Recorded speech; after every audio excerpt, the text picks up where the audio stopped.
Salam, puji Tuhan, kita akan segera mulai ibadah kita. Mari kita siapkan hati kita. Marilah kita berdoa seperti doa Daud di dalam Mazmur 34 ayat 2-3. Aku hendak memuji Tuhan pada segala waktu. Puji-pujian kepadanya tetap di dalam mulutku. Karena Tuhan jiwaku bermegah. Biarlah orang-orang yang rendah hati mendengarnya dan bersuka cita. Amin. Haleluya. Terima kasih Tuhan. Kau Bapa yang mengasihiku, kuasa-Mu memulihkanku, hati yang baru Kau berikan untukku dapat melihat rencana-Mu indah bagiku. Kau ada di setiap jalanku, hatiku haus dan lapar akan Engkau. Kaulah segalanya di dalam hidupku. Kerajaan-Mu, kebenaran-Mu itu bagianku.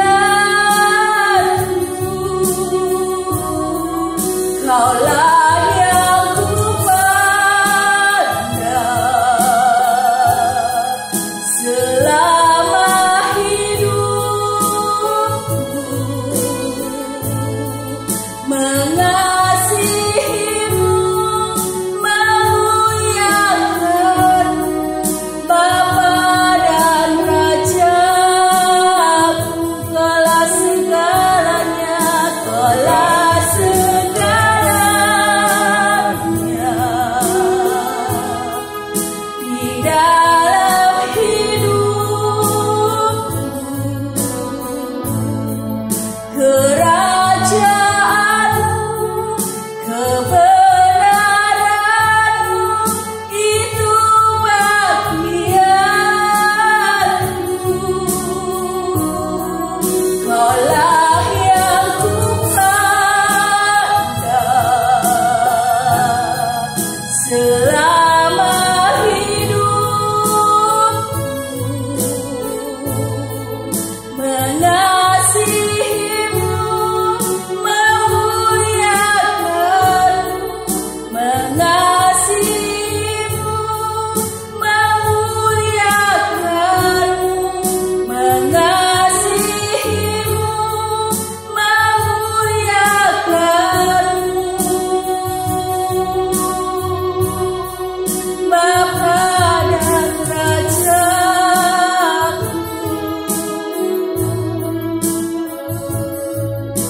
Terima kasih Tuhan buat anugerah-Mu. Kami dapat datang ke hadirat-Mu. Kami akan mendengar dan merenungkan firman-Mu. Urapi hamba-Mu dan urapi kami. Biarlah Roh-Mu menolong kami untuk tetap hidup di dalam firman-Mu. Dalam nama Tuhan Yesus kami berdoa. Amin. Puji nama Tuhan. Sebelum kita mendengarkan firman Tuhan, kita akan berdoa bagi rekan-rekan kita yang lahir pada bulan Juli. Karena ini adalah minggu pertama di bulan Juli. Kita berdoa dari rumah kita masing-masing. Kita mendoakan supaya rekan-rekan kita yang berulang tahun pada bulan Juli diberkati oleh Tuhan. Mari bersama-sama kita kedangkan tangan. Haleluya. Saya akan memimpin dari gereja ini mendoakan mereka semua. Bapa Surgawi, kami bersyukur padamu hari ini, haleluya, di bulan Juli, di minggu pertama bulan Juli ini, haleluya, Engkau melihat, haleluya, bahwa rekan-rekan kami yang berulang tahun pada bulan Juli, haleluya, mengucap syukur kepadamu dari rumah mereka masing-masing. Itu sebabnya Tuhan, dari rumah-Mu yang kudus ini, kami memberkati mereka semua di dalam nama Tuhan Yesus Kristus. Biarlah berkat kebahagiaan, berkat kesuksesan, panjang umur, haleluya, dan kebahagiaan itu selalu menyertai mereka semua. Bahkan juga Tuhan berkat perkenanan-Mu, kiranya Tuhan berkati dalam kehidupan mereka. Tuhan memberkati juga kalau ada pergumulan-pergumulan khusus yang dinaikkan di hadapan-Mu Tuhan. Engkau berkenan menjawabnya pada bulan Juli ini, merupakan hadiah yang khusus yang datang daripada Tuhan, melengkapi sukacita dan kebahagiaan mereka di dalam mengiring dan melayani Engkau di bumi ini. Terima kasih Tuhan, terima kasih, kami sangat yakin bahwa Engkau berkenan akan doa kami dan Engkau akan menjawab doa kami. Haleluya, memberkati rekan-rekan kami yang berulang tahun pada bulan Juli ini. Terima kasih Tuhan, terpuji nama-Mu kekal selama-lamanya. Di dalam nama Tuhan Yesus Kristus kami berdoa dan kami bersyukur. Amin. Shalom Bapak Ibu yang dikasihi Tuhan. Hari ini kita akan belajar bersama-sama firman Tuhan yang kita ambil dari 2 Petrus 2 ayat 15 sampai 16. Saya membacakan untuk saudara.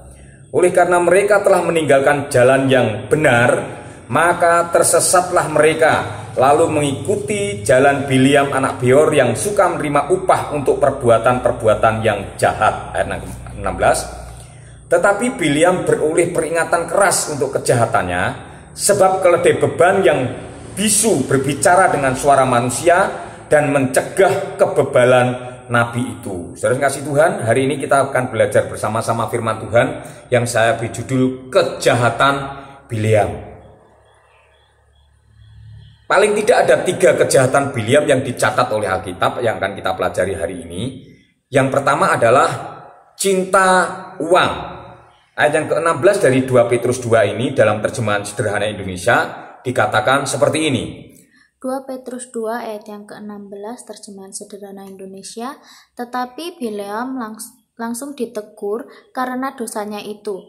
Waktu Allah membuat keledainya berbicara dengan bahasa manusia, karena itu Biliam dilarang keras oleh Allah supaya jangan bekerja sebagai dukun gila yang mata duitan. Ya, jadi dikatakan kebebalan nabi itu dalam ayat 16 itu tadi, dalam terjemahan sederhana Indonesia dikatakan sebagai dukun gila yang mata duiten. Kita tahu mata duiten itu sama dengan cinta uang. Dan firman Tuhan berkata bahwa cinta uang itu adalah akar segala kejahatan dalam Timotius pasal yang ke-6 ayat yang ke-10 kalau kita melihat di sana. Nah, karena cinta uang itulah, maka dalam contoh yang lain Ananias dan Safira itu berani ya membohongi, ya berbohong pada Petrus, yaitu yang dikatakan oleh Petrus sebagai mendustai Roh Kudus. Ayatnya tercatat dalam Kisah Para Rasul pasal yang ke-5 ayat yang ke-3. Nah, dan yang lebih penting saudara yang kasih Tuhan, orang yang mencintai uang itu tidak akan puas dengan uang. Ya, Pengkhotbah 5 ayat yang ke-9 dalam terjemahan bahasa Indonesia masa kini itu mirip dengan ayat yang ke-16 ya, tentang mata duitan. Monggo dibaca. Orang yang mata duitan tidak pernah cukup uangnya. Orang yang gila harta tidak pernah puas dengan laba. Semuanya sia-sia. Nah, saudara yang kasih Tuhan, jelas. Jadi cinta uang itu sama dengan mata duitan tadi, mata duitan. Nah, orang yang mata duitan itu tidak akan pernah puas dengan apa yang dimiliki. Nah, inilah kira-kira kejahatannya Biliam.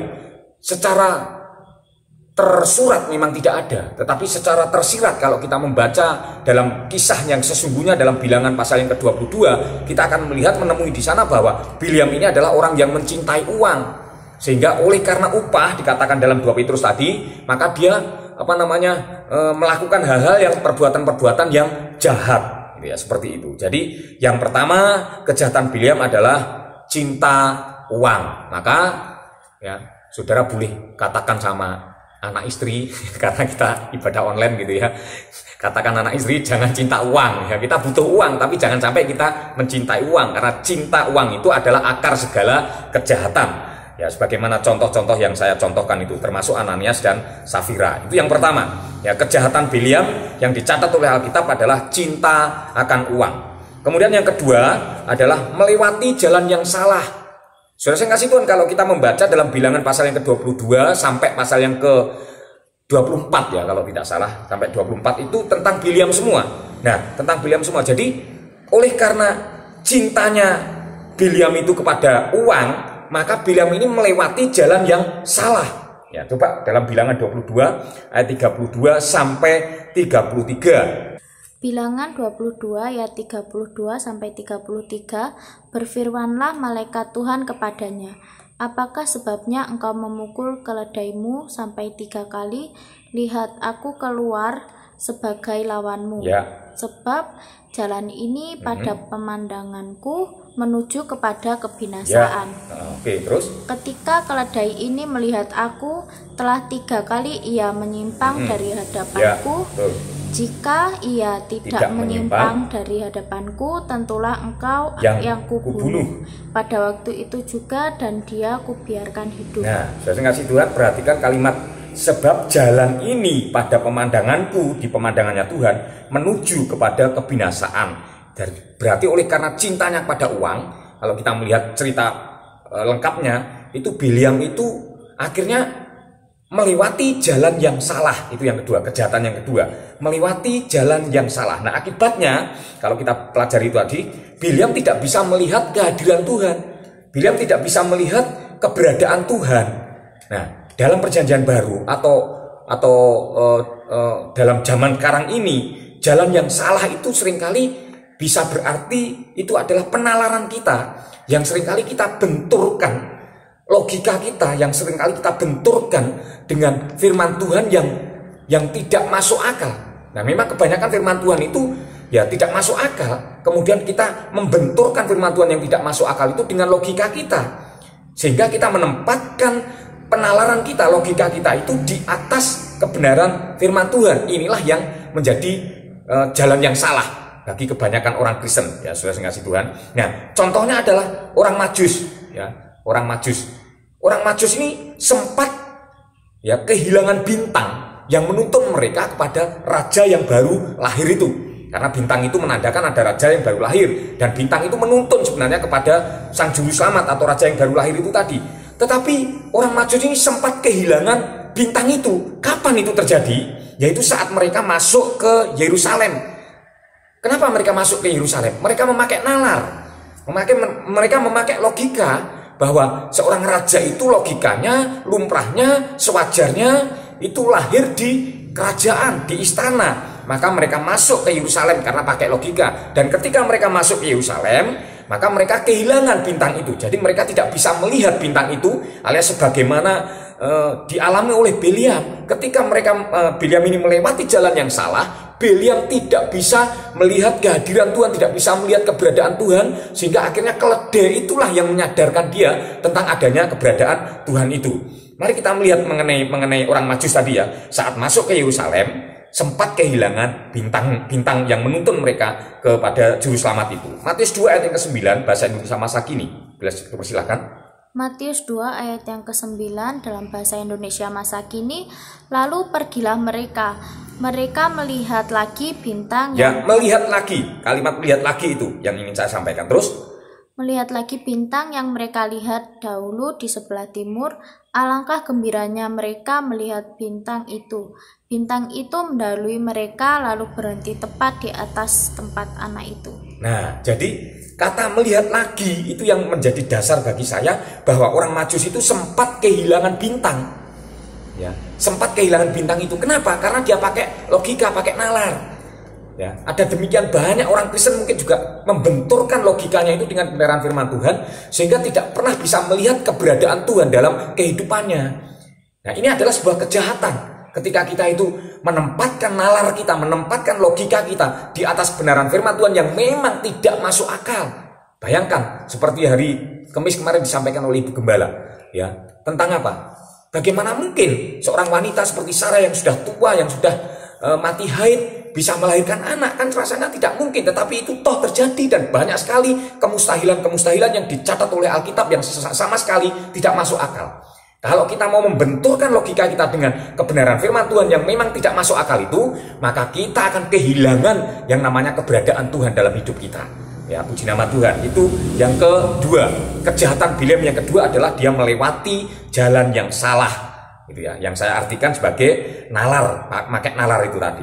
Kemudian yang ketiga adalah merusak kesetiaan Israel. Kejahatan Bileam yang pertama tadi adalah cinta uang, kemudian yang kedua melewati jalan yang salah, dan yang ketiga adalah merusak kesetiaan Israel. Ya, kita melihat dalam Bilangan 31 ayat yang ke-16, Silahkan dibaca. Bilangan 31 ayat yang ke-16, bukankah perempuan-perempuan ini atas nasihat Bileam menjadi sebabnya orang Israel berubah setia terhadap Tuhan dalam hal Peor, sehingga tulah turun ke antara umat Tuhan. Sudah? Ya. Nah, kita melihat di situ peranannya Bileam itu ternyata sebenarnya tidak hanya sampai bilangan 22 sampai 24. 25 itu kalau kita melihat dalam bilangan 25, kita melihat di situ ada penyembahan Baal Peor orang Israel. Nah, ternyata di situ peranannya Bileam itu ada. Berdasarkan bilangan 31 ayat yang ke-16 ini, peranannya Bileam itu ada pada pasal yang ke-25 sekalipun nama Bileam tidak disebutkan, ya. Apa peranannya? Merusak kesetiaan Israel. Ya, dia tidak berhasil mengutuk Israel karena memang Tuhan bukan menaruh kutuk di mulutnya, tetapi justru berkat yang disampaikan kepada Israel. Sekalipun Bileam ini ya secara persis dia tidak berniat memberkati Israel, tujuannya untuk mengutuk, tetapi oleh karena Tuhan memberkati maka tidak ada kutuk yang keluar, tetapi berkat yang keluar dari Bileam. Sekalipun ya Bileam itu tidak ada niat untuk memberkati, ya, maka hal yang dilakukan oleh Bileam adalah mungkin, ya, ini adalah prediksi saya, mungkin, ya, tafsiran saya. Bileam ini ngomong sama raja yang mengutusnya untuk mengutuk Israel. Dia berkata, tidak usahlah dikutuk, Israel itu memang diberkati oleh Tuhan, tidak usahlah dikutuk dengan ucapan, dengan kata-kata atau apa dan lain sebagainya. Tetapi biarlah Tuhan yang mengutuk mereka melalui tindakannya yang tidak setia kepada Tuhan. Lalu bagaimana? Akhirnya mempengaruhi wanita-wanita untuk memikat hatinya orang Israel supaya menyembah kepada berhala-berhala atau sesembahan daripada wanita-wanita tersebut. Ya, sudah sering kasih Tuhan. Yang ingin saya sampaikan di sini adalah iblis itu ingin merusak, ya, hidup kita. Iblis yang ingin dirusak oleh iblis dalam kehidupan kita, maksud saya, itu adalah kesetiaan kita kepada Tuhan. Ya, kesetiaan kita kepada Tuhan. Kita melihat ya, contohnya Ayub. Ya, Ayub pasal yang kedua, ayat yang ketiga, tolong dibacakan dalam bahasa Indonesia masa kini. Ya, itu mengenai ketekunan Ayub. Ya, Ayub pasal yang kedua, ayat yang ketiga. Ayub pasal yang kedua, ayat yang ketiga, silakan bahasa Indonesia masa kini. Ayub pasal yang kedua, ayat yang ketiga dalam bahasa Indonesia masa kini. Tuhan bertanya, apakah sudah kau perhatikan hambaku Ayub? Di seluruh bumi tidak ada orang yang begitu setia dan begitu baik. Setia. Firman Tuhan berkata begitu setia. Terus dan baik hati seperti dia. Ya. Ia menyembah aku dan sama sekali tidak melakukan kejahatan. Dia masih tetap setia. Masih tetap setia. Dikatakan masih tetap setia. Terus walaupun engkau telah membujuk aku mencelakakan dia tanpa alasan. Nah, saya ngasih Tuhan perlu kita pahami. Sekali lagi yang ingin dirusak iblis dalam kehidupan kita itu adalah kesetiaan kita. Bagaimana caranya? Iblis mengadu kita dengan Tuhan melalui keadaan yang kita hadapi. Sekali lagi iblis mengadu kita dengan Tuhan itu melalui keadaan yang kita hadapi. Sebagaimana yang dialami oleh Ayub ini. Ya, sehingga dia minta izin sama Tuhan untuk melakukan ini dan itu dalam kehidupan Ayub untuk merusak kesetiaannya Ayub. Tetapi kita melihat Ayub tidak bisa dirusak kesetiaannya oleh iblis itu. Mengapa? Karena Ayub ini benar-benar mencintai Tuhan. Jadi kunci supaya kesetiaan saudara dan saya itu tidak rusak adalah cintailah Tuhan dengan sungguh-sungguh. Apabila kita mencintai Tuhan dengan sungguh-sungguh, maka apapun yang terjadi, kita ini bisa tetap setia. Amin. Di nama Tuhan. Jadi saya rasa inilah firman Tuhan yang dapat saya sampaikan pada setiap kita. Sekali lagi, kejahatan Bileam yang dicatat oleh Alkitab adalah karena dia mencintai uang. Oleh karena dia mencintai uang, maka dia melewati jalan yang salah. Dia tetap pergi sekalipun sebenarnya Tuhan sudah melarang, kan seperti itu. Kemudian setelah dia tidak berhasil mengucapkan kutuk, ya karena Tuhan mengubahnya menjadi berkat, maka kejahatan yang berikutnya adalah merusak kesetiaan Israel dan ini berhasil. Akhirnya Tuhan murka, Tuhan marah, ya sampai akhirnya mendatangkan tulah kepada orang Israel. Karena apa? Karena Israel dirusak, kesetiaannya bisa rusak oleh karena perempuan-perempuan yang mempengaruhi itu tadi. Ya, saya berharap saudara-saudara sekalian kita tidak akan dapat dirusak kesetiaan kita oleh iblis melalui keadaan yang kita hadapi. Maka sekali lagi belajarlah kita untuk mencintai Tuhan dengan sungguh-sungguh. Karena apabila kita mencintai Tuhan dengan sungguh-sungguh, maka saya pastikan kita bisa tetap setia. Tuhan memberkati kita. Mari kita tundukkan kepala, kita akan segera masuk dalam perjamuan kudus. Amin. Sebelum kita masuk dalam perjamuan kudus, kita akan berdoa terlebih dahulu. Mari kita tundukkan kepala, kita berdoa. Bapa Surgawi, kami mengucap syukur, kami telah diberkati dengan kebenaran firman-Mu.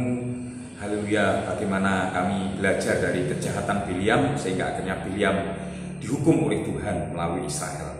Dan kami bersyukur, haleluya, hari ini kami menghadapi meja perjamuan, biarlah Tuhan berkenan, haleluya, menguduskan hosti dan anggur yang ada di meja perjamuan ini bukan merupakan hosti dan anggur biasa lagi, tetapi bisa merupakan persekutuan di dalam tubuh dan darah-Mu. Tuhan, kuduskan kami semua.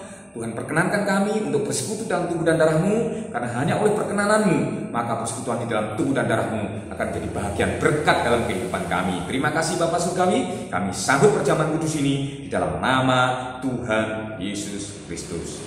Amin. Mari kita melakukan perjamuan kudus. Kita mengangkat hosti dengan tangan kanan kita. Dengarlah firman Tuhan.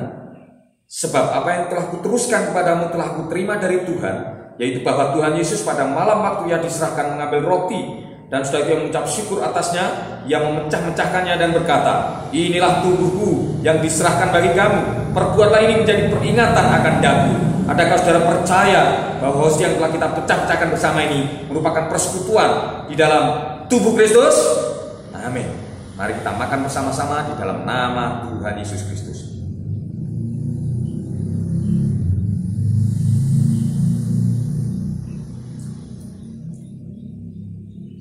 Kita angkat cawan dengan tangan kanan kita, angkat tinggi-tinggi melebihi kepala kita sebagai tanda penghormatan penghargaan kepada darah Kristus. Dan dengarlah firman Tuhan.